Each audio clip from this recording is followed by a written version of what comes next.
Emma Grede. She's a serial entrepreneur, author, and a power player in modern retail. She's helped build some of the most influential brands of the last decade. As a founding partner of SKIMS alongside Kim Kardashian and of Good American with Khloe Kardashian. Now she hosts a podcast and wrote a book to help others achieve success. Raised in East London by a single mom, Grede says she learned early the value of money and how to hustle for every opportunity. Early in her career, she built a global talent and brand agency, but a failed expansion to LA forced her to reset. She came back stronger, turning failure into fuel. Her message: ambition requires hard work, and don't be afraid to ask for more. A CNBC changemaker, Emma Grede is in the Changemakers and Power Players spotlight. Emma, I remember first hearing about you when you founded Good American. You had had this big career in the UK, but then you founded this size-inclusive denim company, really changing the game in terms of apparel. Then you co-founded SKIMS, again, game changer in terms of the way people thought about shapewear and underwear. We named you to our CNBC Changemakers list because of all of those accomplishments. Obviously, it was a huge year over the past couple of years for SKIMS as well as Good American. You're also chair of the 15% Pledge, looking to drive change about the way that companies allocate their spending and putting some of that spending towards Black-owned businesses. And then I started listening to your podcast, and I love your podcast. Incredible interviews. The one recently with Dr. Becky really resonated for me as a mom. And now I am reading your book. I'm only about 100 pages in, but it really is powerful. It's so much your story, but it feels so resonant to me. So I want to start off with your background, because you talk about how your background would not have set you up for the kind of incredible success you've had as a self-made billionaire.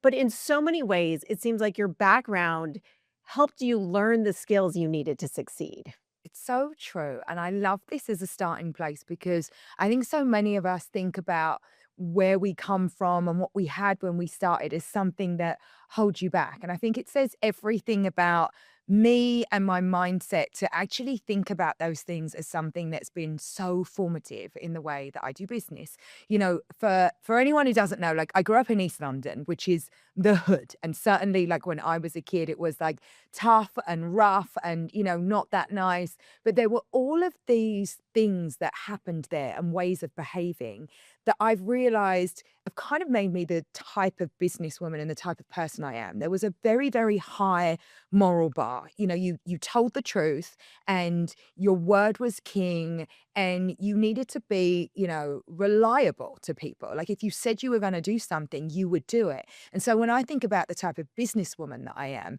all of those things just are second nature to me. And you think that they're really, you know, it doesn't really mean much, but actually when you start to think about your reputation and how people think of you and whether or not people want to be in business with you, those things are really foundational. They're fundamental. And so I really think about growing up in East London as being like a great privilege in my life because it set the tone for how I would behave. And I think it's so much of my behavior that's led to me being successful. And you've always been a hard worker. I mean, it sounds like your first job was when you were 12. Yeah, I mean, well, because you had to hustle. And then, you know, I grew up, my mum was a single mum. I'm the eldest of four. So there was a responsibility to help her. You know, I always talk about this idea that I really understand the value of money, but that was because when I was young, there wasn't much to go around. And so I knew that if we were going to, you know, do or have this thing, that we might not have this other thing. And so there was this connectedness. Trade-offs. Yeah. And if I wanted a magazine, you know, I would have to pay for the magazine and I got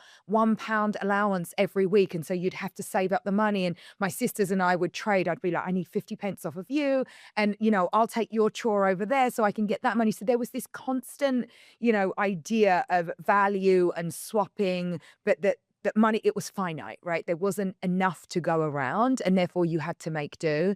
And I think that's really connected to me now because I know the cost, I know the price of everything.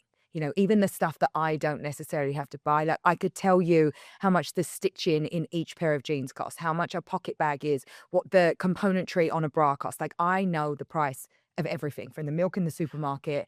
And there, you know, that has a direct correlation to how and what my customers get from me, right? Because if you spend $150 on a pair of jeans, to me, they need to be worth every $150, every one of those $150 that you've paid for them. And so I think that's what makes me good at what I do, that I'm really still in tune with money. And with the consumer, I mean, you must have an incredible sense of what consumers want, because when I think about Good American and then Skims, you've really been pushing the consumer forward. You're not saying, okay, I see that they like these other products that are already out there. You're like, I know what they're going to buy next. Yeah, and I think that that is one of the things when you are building businesses that are rooted in this idea of innovation, you can't follow trend, right? You have to be ahead of the curve and you have to constantly be creating. And in fact, I think about the start of Good American, there was no one to follow. You just had to make it up as you went along. And so part of that is being in tune with the needs of customers. And part of that is just listening to your gut and saying, I kind of feel like there's something to be solved here. And so I'm going to go in that direction. And so you also talk about being dyslexic and what you learned from that. Yeah. And lot of shortcuts. Paris Hilton talks about her learning differences and, in fact, sort of driving her superpowers. Yeah, and I honestly believe that, because what happens when you're dyslexic is that you have to find all of these workarounds. You have to figure out, because again, I wasn't diagnosed until I was in my early 20s. And so as a kid, you know, I was labeled as disruptive, not that smart, a bit of a slow learner, although I was a ferocious reader. And so what I learned is just a way to, you know, cultivate my learning on my own. And it turned out to be all of these great shortcuts for myself. And again, I think that when you look around, there are so many brilliant and successful people that are severely dyslexic.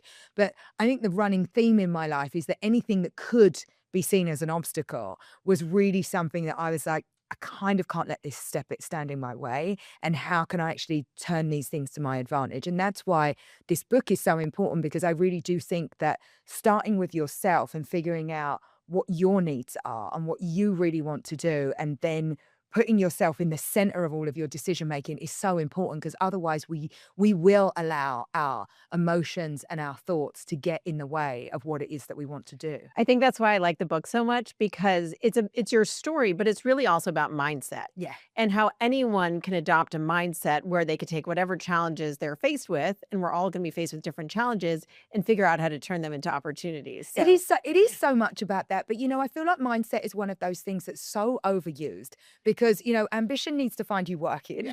Yeah. And I always talk about this idea of ambition being a little bit uncomfortable, and you need to be able to learn to lean into that discomfort. And so when I talk about mindset, I really think that that has to be coupled with a vision and a plan and a lot of hard work. And so the last thing I want to do in this book is gaslight anyone. Like, I'm here not as an expert who's like, here's how it works in leadership. I'm like, here's the stuff that worked for me. Like, here's the honest truth of the last 25 years of my career. And actually, it's laced with a lot of fear and guilt and failure and anger and all the things that wouldn't be so conducive to success. So I'm trying to take what has been real in my life and show people the ways that I've been able to navigate that. Yeah. And when I say mindset, I mean, part of that is realizing you're going to have to work really hard. And there are times when you are going to have to make those trade-offs and put some other stuff to the side.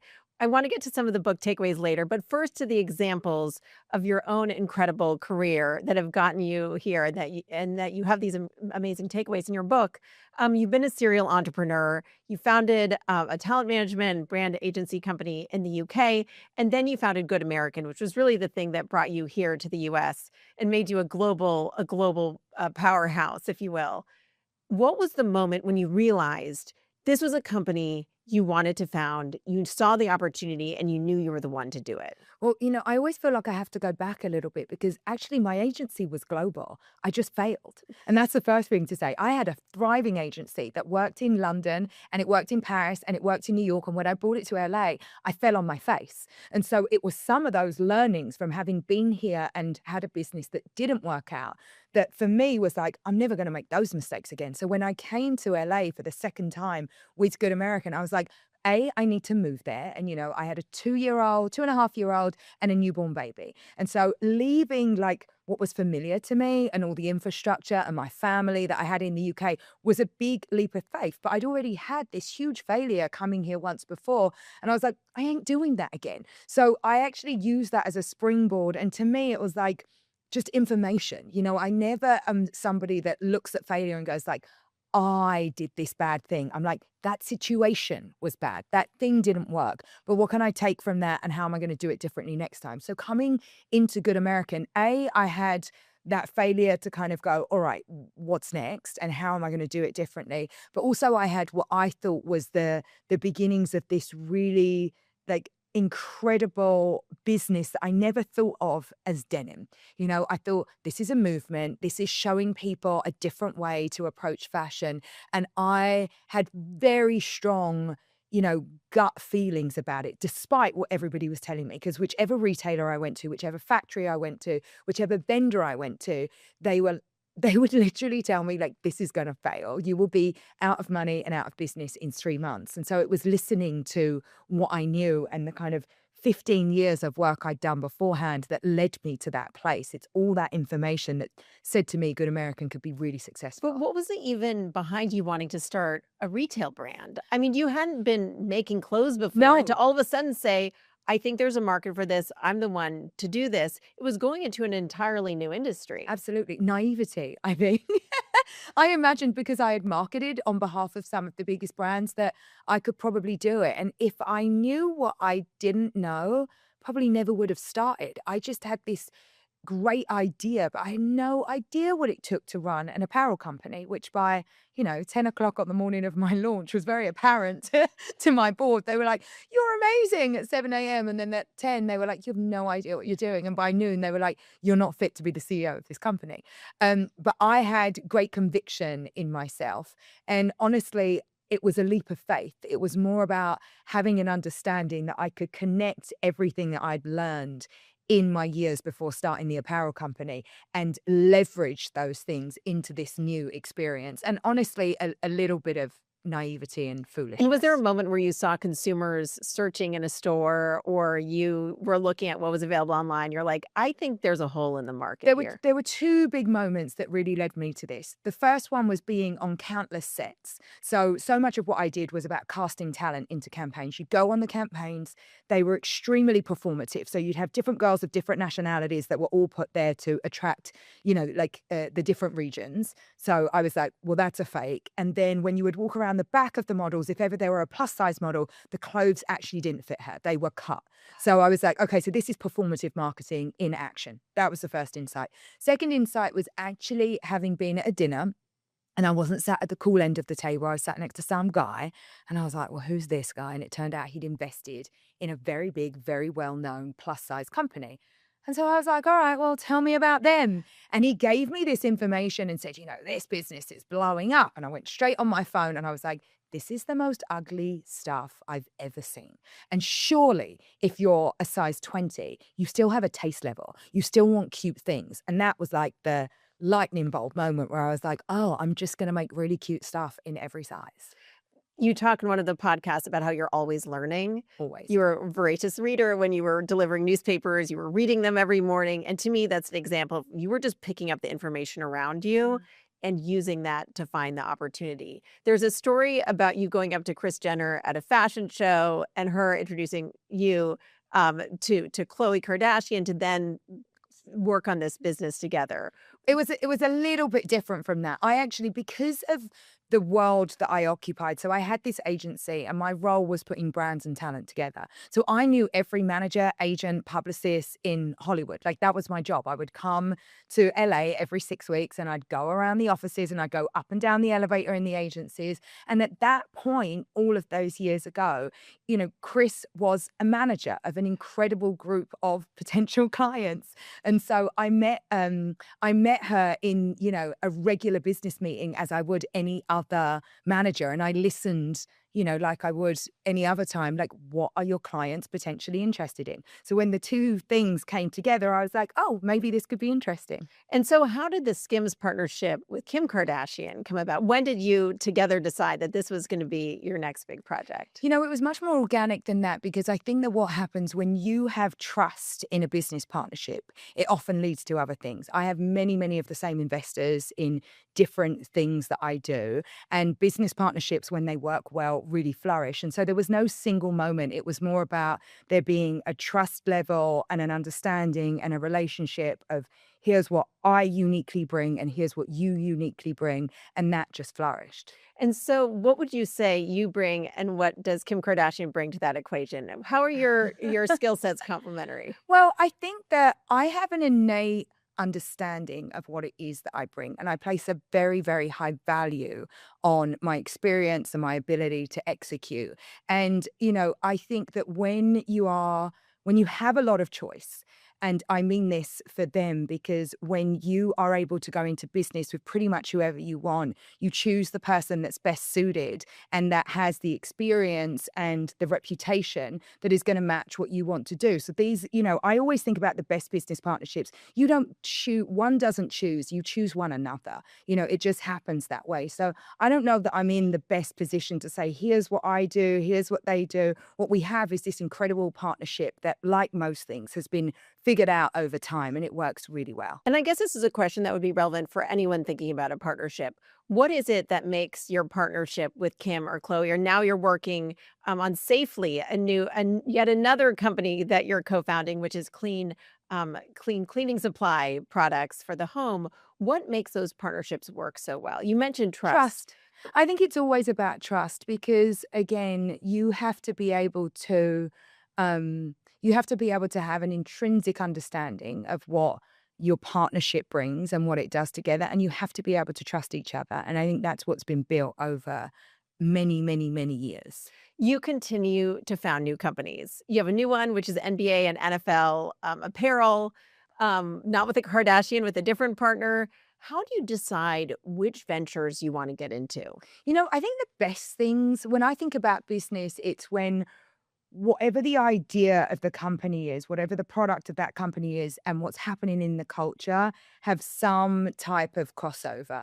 And so, women have been doing incredible things in sports for years and years and years. But it feels like in the last 2-3 years that suddenly everybody sat up and decided it's interesting. And so I really take advantage of what's happening and where the culture is moving. And when you look at what's happening in the WNBA, it just kind of swept the whole country. We're suddenly all obsessed with, these teams and these women. I think anyone who didn't know a WNBA player in the last kind of few years has learnt the names of probably 5, 6, 7, 8, 9, 10 of them, beyond just the Caitlin Clark. So I really believe in looking at what's happening and matching your intention to where people's natural interest is. And that's how you pick up this idea of there being groundswell in marketing. You don't need to do heavy, crazy lifting when something's already chiming with an audience. And so this off season, which is this apparel brand, did it come to you or I mean, people must be constantly pitching you. So how do you filter good through? Deal flow at this point.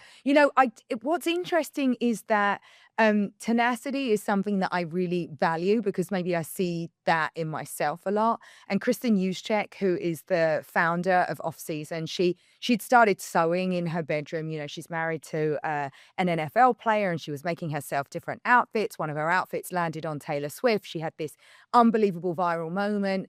She must have DM'd me a lot, but I never saw it. But she had unbelievable tenacity. And maybe, I don't know, 15, 20 people called me and said, you got to meet this girl. You got to meet this girl. And when I eventually met her, I was like, oh, there's real talent here. There's really something in this. And also it has to be about, again, my expertise and my experience being something that's going to actually really, help accelerate that business. And so when I saw this product that was being handmade in batches of one on her sewing machine at home, I was like, I know how to scale that. Yeah. And what's amazing is we've got licenses with the NFL, with the NBA, WNBA, Team USA, MLB, Formula One, and on and on and on and on. So that's really, we are looking at what a kind of premium sports apparel business really ought to look like. People love their teams. And when you're a fan, you're a huge fan. And my bet is that you'll be willing to buy something that is, beautifully made and fantastically constructed and a little bit more premium to some of the options that are out there. So you have this huge deal flow. You've been a guest host on Shark Tank. What would your advice be to people who are pitching you? How can someone stick out through the noise? Obviously, you have your sense of whether something is having a cultural moment or not, but what's your advice for the people pitching? Well, here's the thing. Because so many people have ideas, my point of view is that coming to me with an idea is useless. Like, I want to see the difference between somebody who has an idea and someone who can get something started. And so when I get, a PowerPoint presentation, that is one thing. It's very different from getting a product and someone is saying, please, like, have a go at ordering this incredible product. I've created this seamless way for you to get it. And when you get this thing in your hand, you're never, ever going to want to let go of it. And so I like people that have started. I am not so interested in those that, are sitting around waiting for someone magically to appear and make all their dreams come true. So this goes into some of the key takeaways that I've gotten from your book. And one of them is about the value of really working hard and hustling and putting in the hours. And your advice to women is to get back into the office and to have the face time. And you say, especially in your 20s, to work really hard in your 20s and early 30s. Yeah, because, ambition really requires, and a career, like a great career, requires visibility and it requires proximity. And there's nothing else that can replicate that. You might not like to hear it, but it's like you are not being considered for the same promotion and pay increase while you work from your living room as somebody that's there in the office every day. I know for myself, when I worked in a corporate environment, the fact that I sat in front of my boss meant that I got the plum assignments. Yes, it meant that she could see my screen, and so online shopping wasn't really an option for me. But by the same token, I would listen to every single one of her calls. And when something came up, she would think about me because I was there. And I think that we have attributed the idea of being able to work from home and be on Zoom calls as a net positive for flexibility, but we haven't thought about what it takes away from our working lives. And I look at my life and I think I met my husband at work. I met my 5 best friends at work. I've had some of the best nights of my life after work. And so even if you're not interested in the get ahead piece of actually being in the office, there's this whole other part of work and life that is really rich if you allow it to be. And so I am all for getting back in the office, not just for career trajectory, but also for our lives.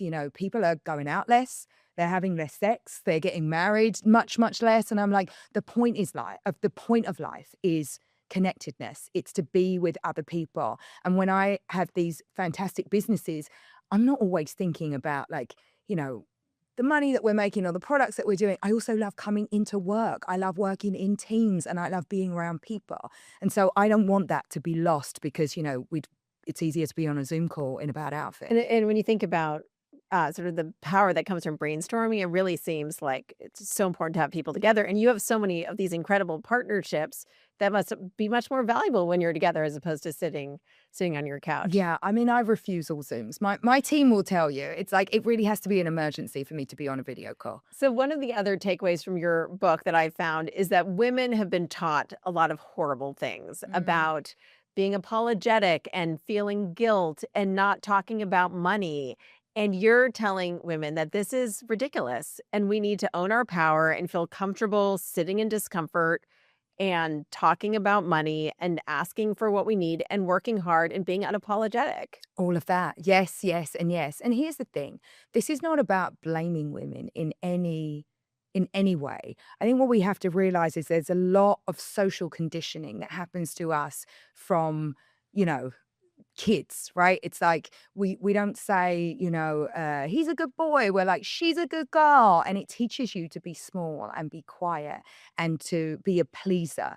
And when you take those things into the workplace, you have to understand that those emotions have such huge effects on your ability to make the right decisions for yourself. And so if you sit in fear about sticking out or doing something wrong, it's going to be really hard for you to start something new because you're so fearful. And if you're a people pleaser, you're probably not going to say what you really mean that could be super valuable because you're more interested in pleasing everybody. And if your ambition to make a lot of money only lives inside of you and you haven't really vocalized it, then why should anybody pay you more? So what I'm saying is that a lot of this stuff lives within us without us being really clear about it, without us being, having the intellectual honesty to notice it. And so I'm saying, why don't we just get honest about some of this stuff and recognize what in our emotional lives is holding us back? Because once you understand it, you can start to correct it.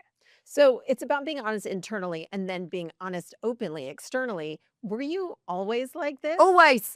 So did you, but have you ever struggled with any of Yes. these cultural expectations? I mean, I feel like for me, it took until I was 40 before I felt comfortable demanding certain things or talking openly about my opinions on things. Yeah, I mean, look, at the end of the day, I think that any of us that say we haven't struggled, I'm a mother of 4 kids and the guilt will still get me. But what you have to do is really check yourself and say, like, is this me? Is this actually how I feel? Or am I measuring myself up against something that I saw on social media that I think is a thing that you should do? So the start of my book is actually all about having a vision for your life. And when I say a vision, I do not mean a vision board. What I mean is having a really strong vision for what you want and the purpose of your life and being really clear about what matters to you. Because before we start goal setting, we have to understand, like, what matters to me. Like, it really is important to me to wake my kids up in the morning. I enjoy being there in the morning, but I also travel a lot. So I have a baseline for how many days a week I can wake them up. And then I let it go. I'm not going to torture myself all week because I wasn't there for every day. And so I feel like you just have to get really sharp on the things that matter to you. And in the same way that I have a vision for what type of family life I want, I have that for my professional life. And I don't think that one has to sacrifice. Like, you can be somebody that does deeply meaningful, important, and impactful work and cares about being properly remunerated for it. You can care about money and care about other stuff too. And the fact that we've uncoupled these two things for women really holds us back. Like, why shouldn't I be able to make a ton of money doing something that's also really helpful and good for society? So I just want to correct some of these myths, because otherwise we're not going to have enough women in power. And what I want is for women to be rich and powerful. And actually what society needs is for women to be far richer and far more powerful. And you write a lot in the book about this vision and also about how you've benefited from having a partner, a business partner who you're also married to, who's not weighed down by that guilt and is, an equal partner to you in so many ways. Um, Give us a thought on modern parenting and how you also would like to liberate women from some of the guilt we put on ourselves. I love that you don't read emails from your kids' school. I love that. There's too many of them. Let's be honest. Here's the thing that I've learned in business, like this idea of delegation. And when you learn to delegate, it's extremely freeing. I think if I outsource my kids' education to a bunch of people that are far more capable of doing a good job in that area than I am, then I should just let them get on with it. I don't feel the need to micromanage every part of my kids' day, not what's in their lunchbox, not their after school activities, not their phone calls with their friends, and certainly not their education during the day. Like, I'm like going to let the experts get on with that. And if they eat something bad, like, so be it. Like, do you know what I mean? I just feel like we've concerned ourselves with so many things that just frustrate the life out of us and weigh us down. And so I've just decided that those things probably aren't that important. I think modern parenting has lost the plot. Like, I don't know, I must have been like a feral child. We were out in the streets until 8:30. I know it's different now. And I'm being facetious when I say that. But at the same time, I think it's really important to figure out, like, what do our kids really need from us? They need, somebody that they can get a lot of love from. They need somebody that's going to listen when they've had a bad day. They need like a cuddle on the sofa. They don't need all the other stuff. They don't know 57 after school activities, and nor do I have the wherewithal to actually organize that. So, like, let's give both of us a break. So don't overthink it. Don't do it. Yeah. Choose your two things and do those. I know we're almost out of time, but before I get to my final questions about life hacks, which I know you have some really good ones, I have to ask something that I've been thinking about since I've been reading your book, which is you seem fearless. You're very honest about your low moments. You talk about feelings of depression. You talk about your struggles. You talk about all the work you've done on yourself, and it is so inspiring. But I have to wonder, do you ever get scared? Were there moments like when you were sat down by the board of Good American? Was that a moment of fear? How do you process that? Are you as fearless as you seem? So this is the truth, and I've said this many, many times. There's two pieces of this, and I want to make sure that I answer your question well, because the answer is yes. I do still experience fear. I do still have niggling feelings of self-doubt. I never really had what I would call imposter syndrome, but every now and again I'm like, oh my God, I can't believe this has happened. Even though I engineered it that way, I can't believe I'm here. But I think about what is useful the most. I'm like, is this a good use of my energy? Like, is this helpful for me to feel this bad, this sad, this upset, this, I have a very realistic view of life. And I think it comes back a little bit to this idea of where I'm from. My expectation is that I probably shouldn't be happy all the time. So when I am, I really value it. And I have this thing like the rule of thirds. A third of the time, you're probably going to be feeling really good and really happy. And the other third of the time, you'll probably feel like, like, all right. And the other third of the time, you're going to feel like crap. And that's okay. Because when you have those days and you know that you're like, they're coming, those days are there and it's all right, it helps you just like live a little bit more in sync. I don't have an expectation that I should be happy, fulfilled, and looking amazing all the time. It's just like that way. Like some days the hair is good and some days the hair is bad. Like I'm not going to let it ruin my whole day. It's like, it's fine. Sit in the bad days, take the learnings and move on. What I don't like is this thought that everything is so finite, that as women, you have a failure and that failure should then live with you forever, because we don't apply those same rules to men. When a man has a terrible failure in business and loses a ton of money and his thing goes under, he goes, well, that was a disaster, on to the next one. Whereas a woman, she's like, I did this terrible thing and it sits with me. I'm like, no, enough of that, right? So for me, it's like things happen, you learn from them, you live with them, you move on. Life happens in chapters. I'm in my 40s now. And it's like all that stuff that I did in my 20s and all those things that didn't work in my 30s, I just took them as learnings. I never let it be a judgment and I don't let it weigh me down. So maybe that's what you see, but I think I just learned to live with failure as a part of success. What was Can't have one without the other. what was your biggest failure, do you think? I think it's when I opened my company in LA for the first time. When I opened the agency, there was a naivety around, when you have something that's really successful, you think the idea is always exportable. And so I came here and I hired a bunch of like incredible people and I moved people from London and I got a flashy office space. It wasn't that flashy, but it was flashy for me at the time. And I failed miserably because you didn't need connecting to a celebrity in LA. Your kid goes to school with Beyonce. Like, the people, you can get to the people. So there was this level of naivety and hubris that I'd taken from the success I'd already had. And I thought that I could bring it here. And that wasn't just miserable because I failed. It was miserable because of the weight of having to close down an office and having to fire people. And that doesn't get any easier the more successful you become. In fact, those things weigh on you more because the mistakes are even bigger and more people are affected. And so I always think of those things as really, how can I learn from this situation? Not just for me, but for all of the people that I feel extremely responsible for. And so as you have this book come out, you're doing your podcast, you have all of these different companies. What's next for you? That's such a good question, because as planned as I am, I really go with like where the energy is, and right now it's like I'm in a really great position. I'm like 100% sure that the reason I've been successful is so I can show other women how to be successful too. So right now in telling my story, it isn't just about me thinking, how can I tell people what I've done and allow people to learn from it. I'm like, actually, how could you take an entire generation of women and get them to think differently from the outset? Like, even as I was writing my book, I was like, I need the 12-year-old version of this book. I need the version that I can give the YA to kids. version. Yeah, right. I need the version I can give to my daughter and all of her friends so that those early feelings of being a people pleaser just are extinguished, like right there. And so that's what I'm focused on at the moment. Like, take all the things that you've learned and make it useful for other people to use as a springboard. So we are out of time, but I have to ask you for your best life hacks. What are those secret things that you do in the morning or in the evening that keep you focused on the things that are important to you? Okay, so little Miss Selfish Me. I did an interview the other day and they were like, I can't believe the family section in your book starts with all of this stuff about you, and you. And I'm like, I'm going to start with yourself, girl. Like, what are you going to do?